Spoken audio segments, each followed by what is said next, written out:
if you take 20 grams of bovine collagen every day, and we do something called high resolution skin ultrasound, where we measure the thickness of the dermis. A lot of ladies are very familiar with topical products that affect the epidermis, the external, but really don't do much for the dermal layer beneath. And it's the dermis, the dermal layer, where skin health and appearance is determined. Dermal layer is living and very active, epidermis largely dead. So if you take collagen and we were to do high resolution skin ultrasound over 90 days, 3 months, we'd see about a 6 to 7% increase in the thickness of the dermis, and we would see evidence of collagen deposition because of those dying tripeptides, not because of type 1 or type 3. So now, when you combine that with rotari, Lactobacillus rotari, my favorite microbe in the world, and collagen, and we do hyaluronic acid. Hyaluronic acid, another example of something we've abandoned because it's rich in brain and skin and other organs. So we've lost collagen, lost hyaluronic acid, and modern people live a diet of processed and ultra-processed foods, get very little carotenoids. So I threw a carotenoid in there, astaxanthin, the same kind of astaxanthin that's in krill, and we got a 15% increase in dermal thickness. So it makes ladies crazy because they lose their wrinkles. So is this all part of a supplement that people take internally? Part of a product, yeah. Or you can just do like a lot of us do, make the rotary yogurt and get those things individually. Collagen, peptides, hyaluronic acid. The dose of hyaluronic acid is typically 120 milligrams. I'm a little skeptical about that, though. So if you ate a 4-ounce serving of sheep brain, how much hyaluronic acid would you get? About 7 milligrams. So 120 is actually a very respectable dose. But hyaluronic acid is really interesting stuff, Jesse, because most fibers come from plants, right? Celery, tomatoes, blah, blah, blah. Hyaluronic acid is an example of a fiber that comes from animals, mostly brain and skin.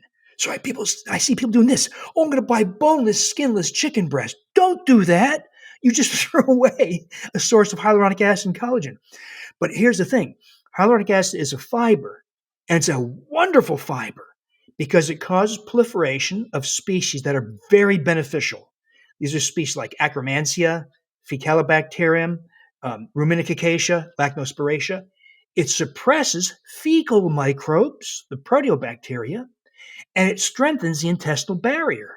So hyaluronic acid, absent from the diet of almost all modern people, when added back, has magnificent effects.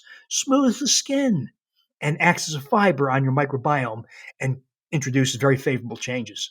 So you do all those 4 things, and you get huge benefits on skin, joint health, and even vaginal health. All right, so hyaluronic acid, this is a topic I want to delve a bit deeper into. You mentioned brain it would be found in, which is something most people aren't going to eat. It sounds like it's in skin of animals. If somebody is having skin on their meat, they're obviously going to get some there. But any other sources, things people can include to up that? Organs.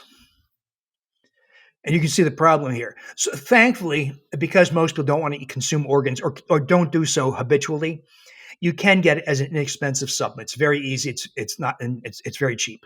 So it is easy to get. It does help maybe to have some skin, like when you have chicken or poultry or fish, eat the skin. That's an easy way to get some hyaluronic acid. So what are the 4 again? Rotari, hyaluronic acid, collagen. You mentioned 4 things we can take that help with the skin. And the carotenoid, astaxanthin. A lot of carotenoids have beneficial effects on skin and joint and have anti-inflammatory effects. Carotenoids like lycopene, lutein, zeaxanthin, cryptoxanthin. I chose astaxanthin because, one, it has the most potent antioxidative, anti-inflammatory effects, and it's been shown to reduce your waist circumference, as well as generate very important effects in skin. So almost all carotenoids also protect you from sun damage, because they inhibit an enzyme called matrix metalloproteinase in your skin. So let's say I get a sunburn. Well, I just fragmented and damaged my collagen. And the next thing that happens is that enzyme, matrix metalloproteinase, is activated to clean it up. And that's why people get too much sun, get real crepey skin. That's from sun damage to the collagen and then resorption of the collagen by matrix metalloproteinase. Well, astaxanthin, as well as other carotenoids, are potent inhibitors of matrix metalloproteinase. It blocks the reabsorption of collagen. So here, what we're doing here is we're getting Lactobacillus rhodori via oxytocin, stimulates collagen production in the dermal layer and other parts of the body. We're getting collagen, the building blocks for collagen via those di and tripeptides. We're getting hyaluronic acid, which is wonderful effects on the microbiome and also increases moisture in the skin in the dermal layer, also increases the lubricating fluid in your joints, synovial fluid. We get astaxanthin as a carotenoid, which turns off matrix metalloproteinase and has other anti-inflammatory and body composition changing effects. Put it all together, Jesse, and you get this huge combined effect on multiple aspects of health. Smoother skin, better joint health, better vaginal health, better reproductive health, and you're happier and you like people better. And you're more generous. That's all via oxytocin. And the rhodori is, Jesse, is so interesting for so many reasons. So one interesting thing is it causes release of the hormone of love and empathy, oxytocin. I also call oxytocin the hormone of body shape and composition. That's true. But it also takes up residence, very unusual, in the small intestine. Most microbes take up residence in the colon, unless they're fecal microbes, in which case they do ascend. But rhodori is unique in that it naturally and normally colonizes the small intestine. But almost everybody's lost it because it's very susceptible to common antibiotics. But you restore it, takes up residence in the small intestine, 24 feet of small intestine, where it produces bacteriocins. These are natural antibiotics effective in killing fecal microbes. So all the people, by my estimation, in the US alone, 150 million people. That's a conservative estimate. And there's a rationale behind that. 150 million people have infestation of their small intestine by fecal microbes. Well, loss of rhodori is probably one of the reasons why that happened. Restoration of rhodori because of small intestinal colonization, bacteriocin production, starts the process of eradicating them and pushing it back. What can you expect? You can expect your waist to start shrinking.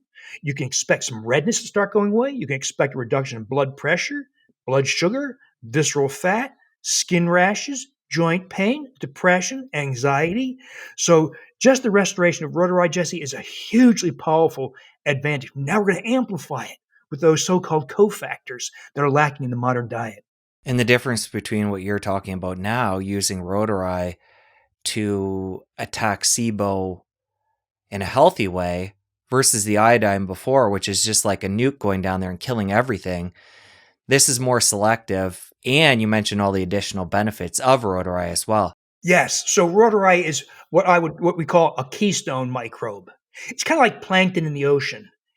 Plankton, little tiny creatures that filter feeding creatures like whales and jellyfish rely on. They filter and that's how they live. What if plankton populations start to diminish, as they have, by the way? We're going to start seeing die off of whales and jellyfish. Well, rhodori is the same way. If you don't have rhodori, it doesn't support the other many other microbes. Restoring rhodori begins the process of restoring other healthy microbes. There's more to do. Fermented foods are very important.